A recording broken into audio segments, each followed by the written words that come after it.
Ah, cette musique qui est devenue l'emblème de la série et qui a marqué toute une génération. Je suis sûr que tout le monde l'a au moins une fois entendu un jour. Bonjour, chers amis du collège Kadik. Je suis ravi de vous retrouver autour de ce grand dessin animé français qu'est Code Lyoko. Après 4 saisons à succès sur France 3 et 6 ans d'attente, la série est revenue le 5 janvier dernier dans une nouvelle formule pour fêter son 10e anniversaire.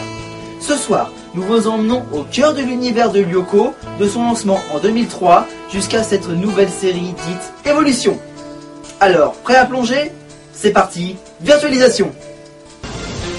Nous commencerons ce reportage par faire un retour sur les origines de la série en passant par ses diverses saisons et nous ferons le point sur ce que son succès a engendré. Nous irons ensuite sur l'île Seguin de Boulogne-Billancourt pour trouver les traces de ce qui fut l'usine Renault servant de modèle à celle du dessin animé. Enfin, nous irons à la rencontre des acteurs de Code Lyoko Évolution lors de l'avant-première à Paris. Bon voyage dans la Lyokosphère.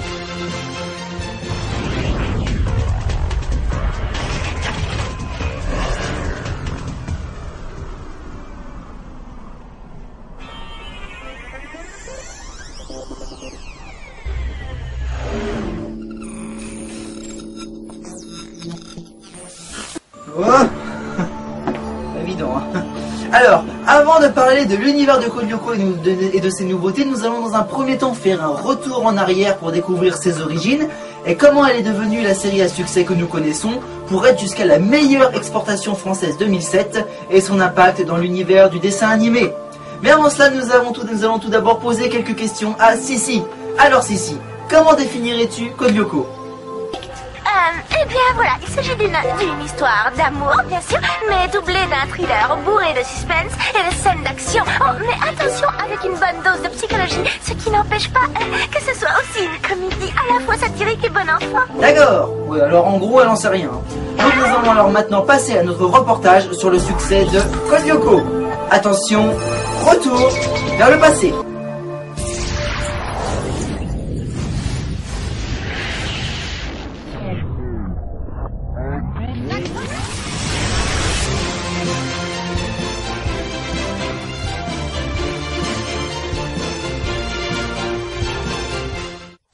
Code Lyoko est une série télévisée d'animation française diffusée pour la première fois sur France 3 le 3 septembre 2003.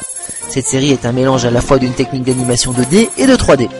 Elle raconte l'histoire de 5 adolescents qui voyagent entre le monde réel et un monde virtuel appelé Lyoko pour déjouer les plans de Xana, un programme informatique multi-agent ayant accédé à la conscience et dont le but est de prendre le contrôle du réseau informatique mondial.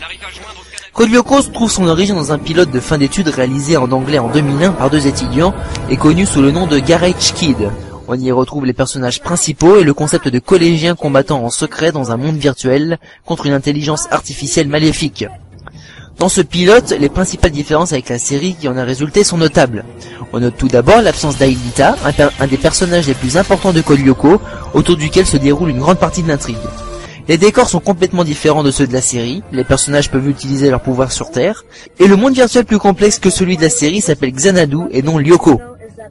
En 2001, la société Antefilm, aujourd'hui appelée Moonscoop, est séduite par le projet sur son dynamisme et sa mise en scène, et se lance en 2002 dans la production d'une série en y apportant de grosses modifications. Code Lyoko est alors né.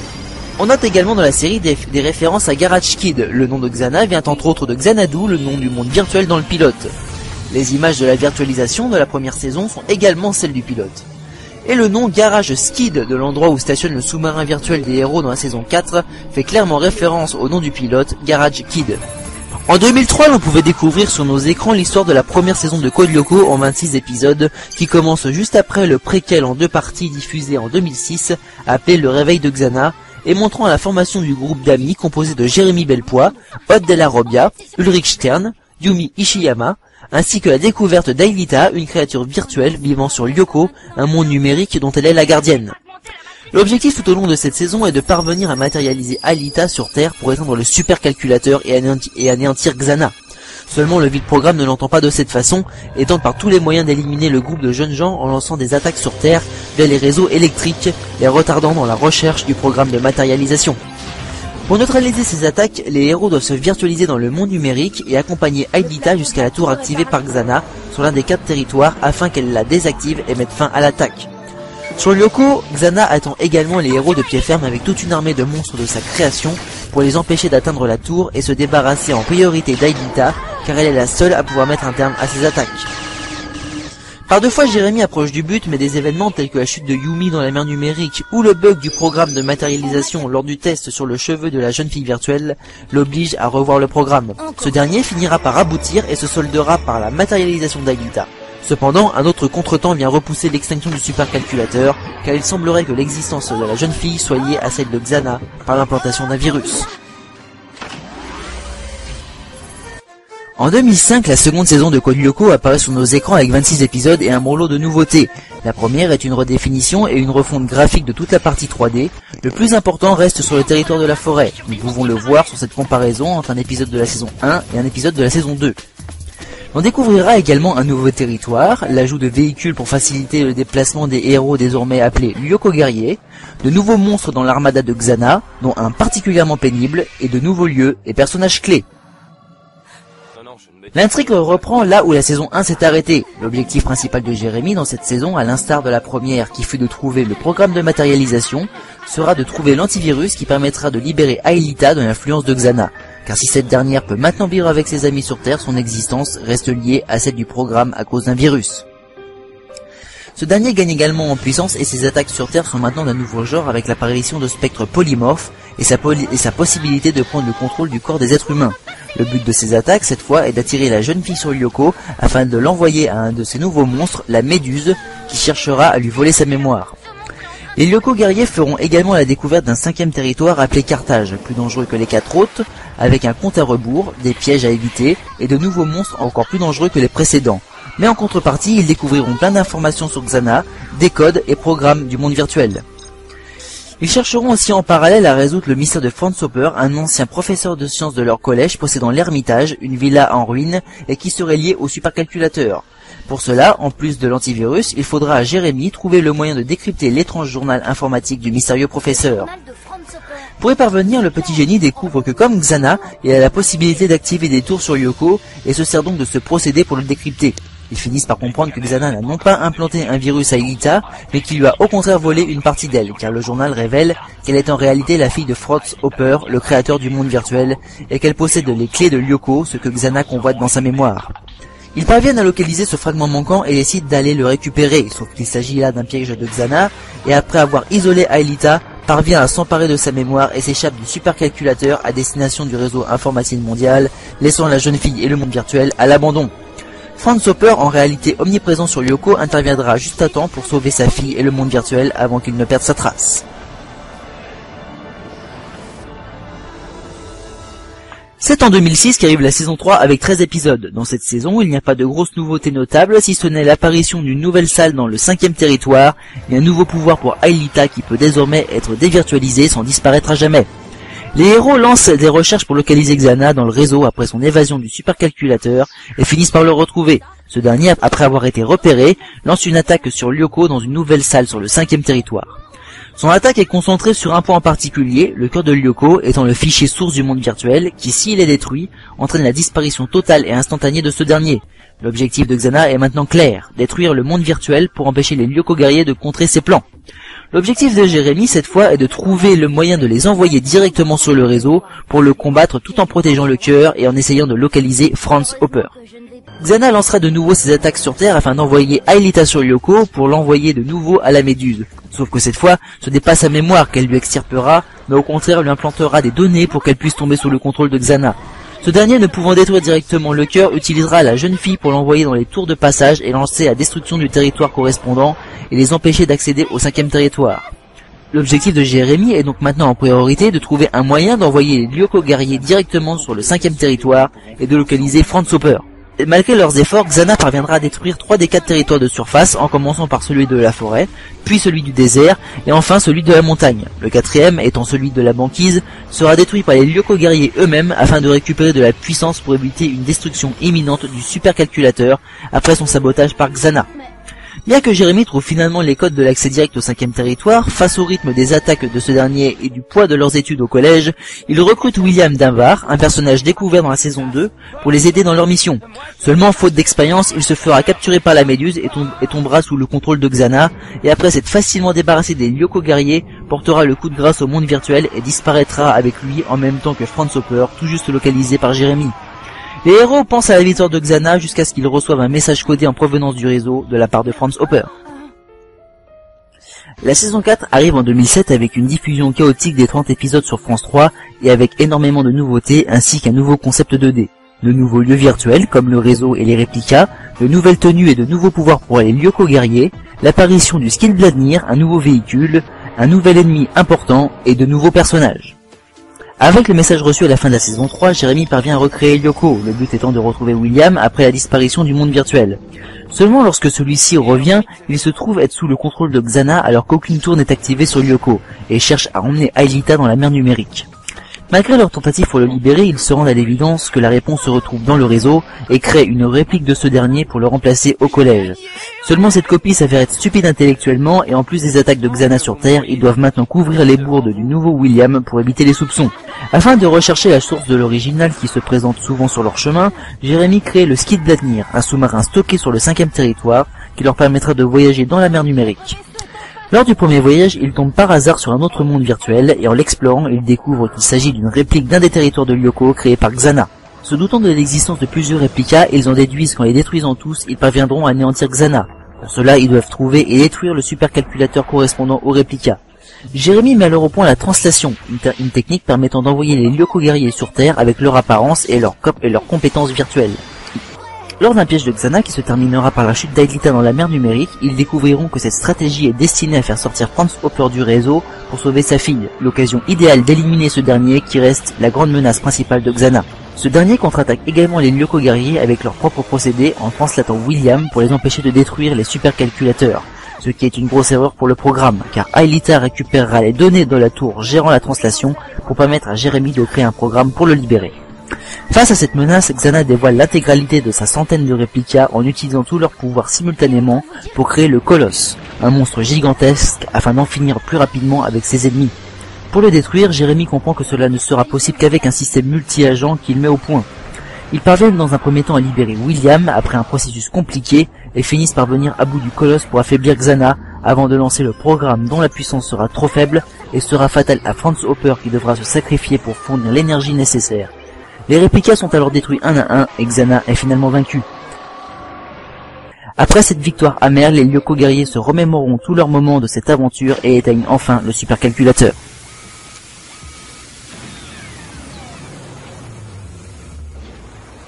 La série est un immense succès et elle remporte à ce titre plusieurs prix dont celui de la meilleure exportation française 2006 et a également reçu une reconnaissance internationale après avoir été adaptée dans une multitude de pays. Elle a été classée comme l'une des meilleures sur Cartoon Network et Babylone aux États-Unis, a connu un franc succès en Espagne comme l'une des émissions les mieux classées, comme en Italie, en Finlande et au Royaume-Uni. Face à ce succès et à la pression des fans pendant plusieurs années qui ne sauraient voir la série s'arrêter là et qui ont donné naissance à de nombreuses fan saison 5 et divers projets permettant de s'immerger dans l'univers de la série, comme par exemple le jeu de simulation de l'écran du supercalculateur créé par Immu, ou encore le RPG de Kiku, ou encore le concours cosplay organisé à Japan Expo en 2012, Moonscoop répond finalement à leurs attentes en annonçant en 2011 la production d'une nouvelle saison de la série intitulée Code Lyoko Evolution, qui sera dans la continuité de la saison 4. Le concept change cependant car toute la 2D est remplacée par des prises de vue réelles. Dans cette série, qui s'annonce prometteuse, l'on trouve toute une refonte de ses prédécesseurs en notant certaines incohérences.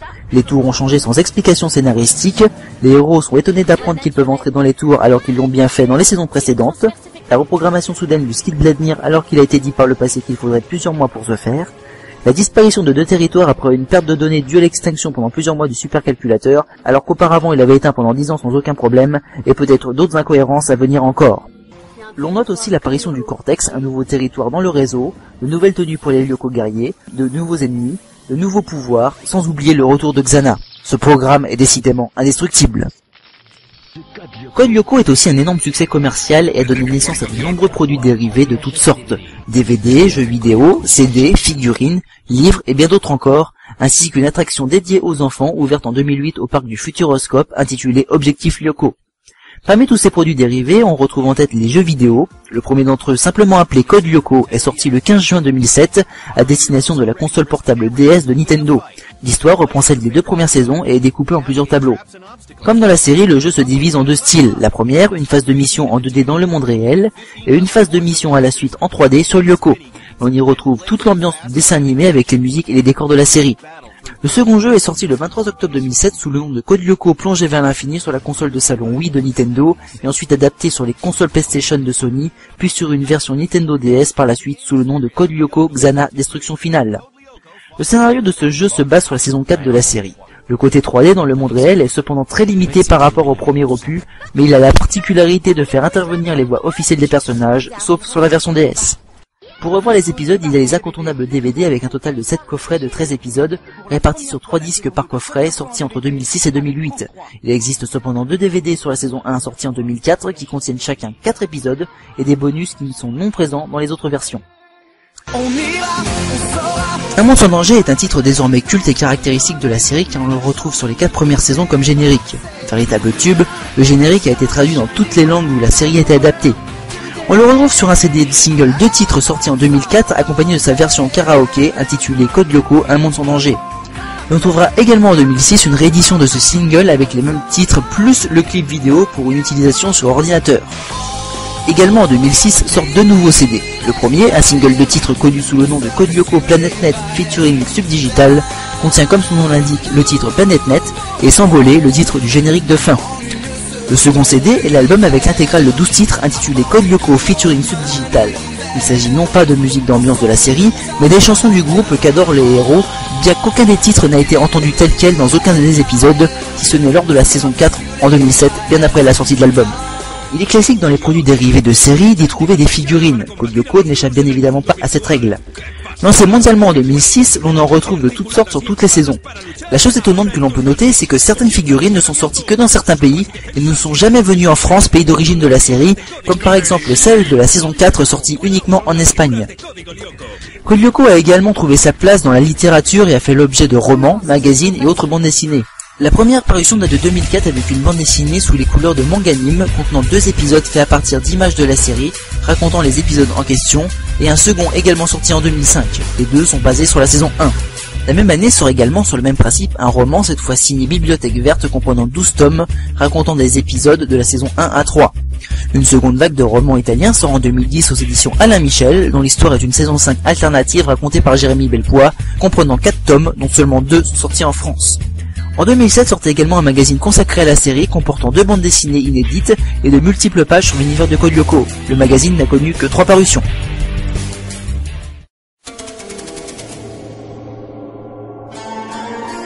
Code Lyoko est avant tout une série française, c'est pour ça que toute l'action se passe dans notre pays.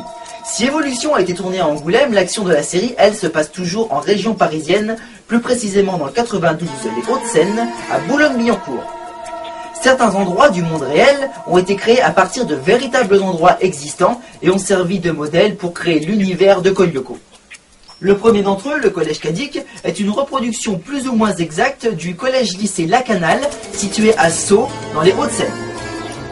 Le second, l'usine désaffectée, où se trouve le complexe des scanners et du supercalculateur, est basé sur l'ancienne usine de production Renault de l'Île-Seguin, à Boulogne-Billancourt, aujourd'hui détruite. Et enfin, le dernier lieu, la piscine vue dans les épisodes 36, 46 et 59, est inspirée de la piscine Molitor du 16e arrondissement de Paris, fermée en 1989 et entièrement détruite en 2012 en vue de sa reconstruction à l'identique pour une réouverture prévue en 2014. Parmi tous ces lieux, nous nous sommes rendus sur l'île Seguin pour tenter de trouver des vestiges de l'usine Renault, détruite entre 2004 et 2005. Une usine? Oh non, pas notre usine! Eh bah si, désolé Jérémy.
Le 5 janvier dernier a été diffusé sur France 4 avec les 3 premiers épisodes Code Lyoko Evolution, considéré comme la saison 5 tant attendue, 6 ans après la saison 4. Mais avant cela, un mois auparavant, se tenait sur Paris une grande avant-première en présence des acteurs et des producteurs de la série pour présenter devant 50 fans privilégiés cette renaissance de la série avec une diffusion exclusive des 2 premiers épisodes. Nous en faisons partie et nous sommes allés à la rencontre des acteurs et de l'équipe de Codelyoko.fr rien que pour vous.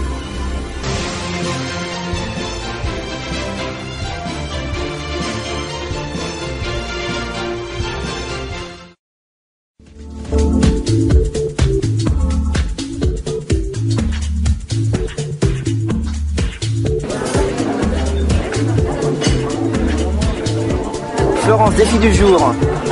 Tu vas devoir embrasser les acteurs emblématiques de Code Lyoko. Ouais.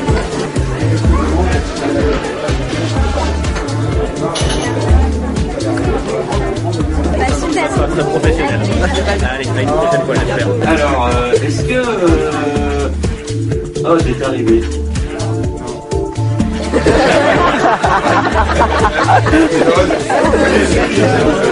C'est bon.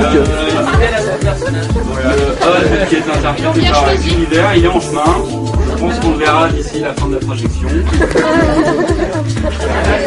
Bah écoute, je pense que le personnage c'est un peu moi aussi. Parce que je pense qu'enfin, comme je l'ai dit, c'est pas moi je suis pas William en soi, mais le personnage me ressemble beaucoup. Et donc je trouve que c'est pas si compliqué que ça, et on peut faire le rapprochement assez facilement. Voilà.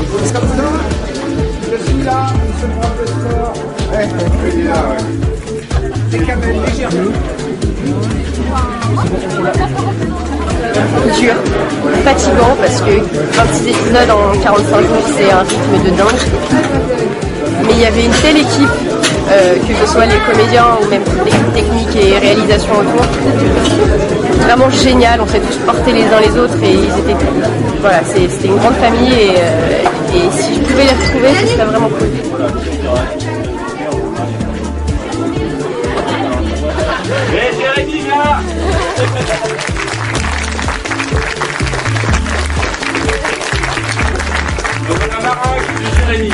N'oubliez pas qu'on lit tous vos messages sur le site, alors arrêtez de nous insulter, ok? Voilà, c'est tout. Non, c'est pas vrai, ça nous fait super plaisir, tout ce soutien, tout cet engouement, même quand c'est des critiques, c'est constructif. Et voilà, et continuez de... J'espère que vous allez bien aimer Code Lyoko Evolution, et voilà, en fait je me répète et je ne sais plus trop quoi dire. Au fait, vous en avez pensé quoi des épisodes? Vous en avez pensé quoi? Ouais, voilà, pareil, une très bonne collection, voilà, avec la fine équipe, voilà.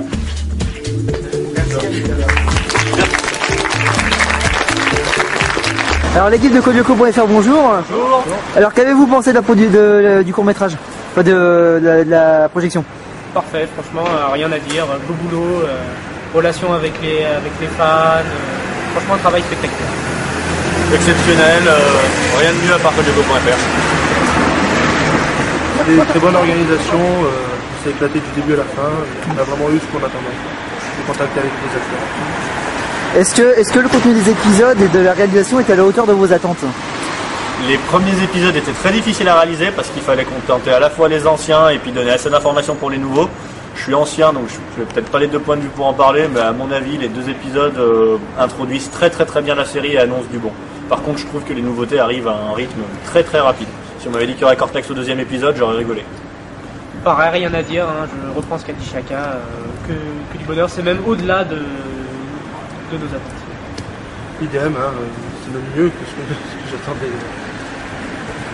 Est-ce que vous avez réussi à obtenir plus d'informations auprès de la prod? Oui, on a eu plus d'informations. Rien sur le scénario, de toute façon, même si vous voulez nous donner, on n'en voudrait pas. On attendra comme tout le monde. On a eu une interview des 2 réalisateurs, donc celui qui a réalisé la partie 3D, celui qui a réalisé les scènes en live. Donc on a eu des informations. Plus que les informations, on a surtout eu des contacts qui nous serviront par la suite. Les prévisions à partir du lancement de la diffusion de la série? Je dirais que ce qui est important, c'est pas tellement le lancement une fois que la série est lancée, c'est des affaires communes. C'est-à-dire, c'est regarder l'épisode, faire la fiche épisode. Il n'y a plus beaucoup de news c'est plus de l'attente quoi. C'est épisode. Le gros du travail, je pense, va se jouer jusqu'à début janvier, Va y avoir encore peut-être 1 ou 2 autres événements prévisionnels. On a une partie du site à mettre à jour, donc je pense que le plus gros du travail c'est jusqu'au janvier. Après janvier, ce sera de la routine. Tout du moins dans ce qui concerne la série. Après, il y a tout, contenter tous les partenaires, les nouveaux projets qui vont se lancer, les affaires courantes de modération avec tous les nouveaux qui vont venir. Donc ça va être pareil, un travail, pour ma part, je pense assez similaire en termes de quantité et de temps investi, mais différent en termes d'objectifs. Est-ce que vous pensez que la série Code Lyoko a vraiment pris un nouveau tournant? Entièrement. Déjà, elle est réapparue alors qu'elle était en voie d'enterrement, on va dire. Il y a peut-être juste une main qui dépassait du sol en disant à l'aide. Non, là, ils l'ont relancé. Le gros enjeu, je pense, de toute façon, ça va être d'essayer d'unir les anciens fans et les nouveaux fans. Il y aura de la perte. Je pense pas que tous les anciens accrochent avec le nouveau format. Peu importe, ça fait partie du jeu. Mais c'est reparti, on verra, on va suivre. Mais bon, après, il y a la série et puis il y a la communauté. Même si la série n'emballera pas tout le monde à 100%, il reste l'aspect communautaire, l'aspect passion commune, prendre du bon temps ensemble, et ça, on continuera à être au rendez-vous. Alors, vous avez été désigné par Moonscoop comme étant le site officiel de la communauté. Est-ce que vous pensez que ça vous apporte un plus? Indubitablement. Clairement, c'est vraiment une reconnaissance. Je pense que peu de communautés à ce niveau-là peuvent obtenir le soutien et l'approbation de la société qui produit la série. Donc la communauté est centrée autour. Donc clairement, c'est une aide. Et puis c'est toujours gratifiant tant d'un point de vue personnel que d'un point de vue au niveau de la communauté. Vous avez des objectifs via ce partenariat, on va dire? Contenter le plus de fans possible.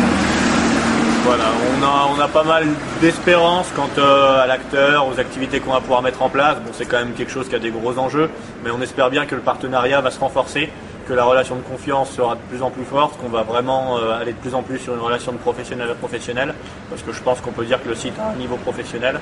Donc on espère qu'il y aura toujours plus de trucs et surtout qu'on aura accès à tous les aspects. On a déjà accès aux coulisses de la série, on espère qu'on pourra faire des animations avec les acteurs. On a plein de projets. Alors est-ce que vous avez un petit mot pour conclure? Venez sur codelyoko.fr. Bon, merci beaucoup. Bon, Bruno m'a lancé un défi tout à l'heure, alors je vais essayer de le faire.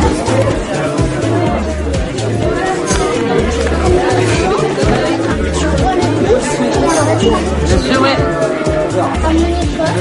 Salut.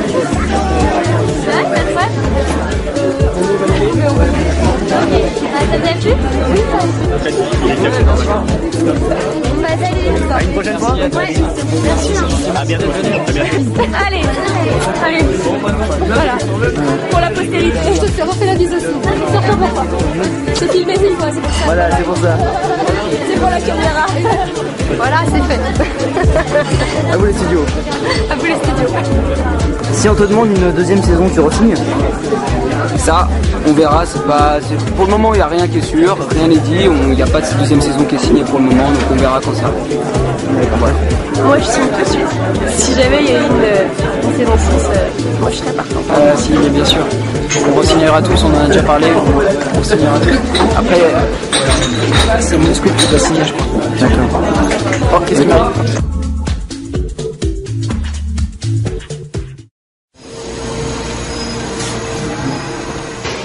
Et bien voilà, cette immersion dans l'univers de Code Lyoko touche maintenant à sa fin. Nous espérons que vous avez pris plaisir à nous suivre et à redécouvrir ensemble ce qui a fait le succès de cette série.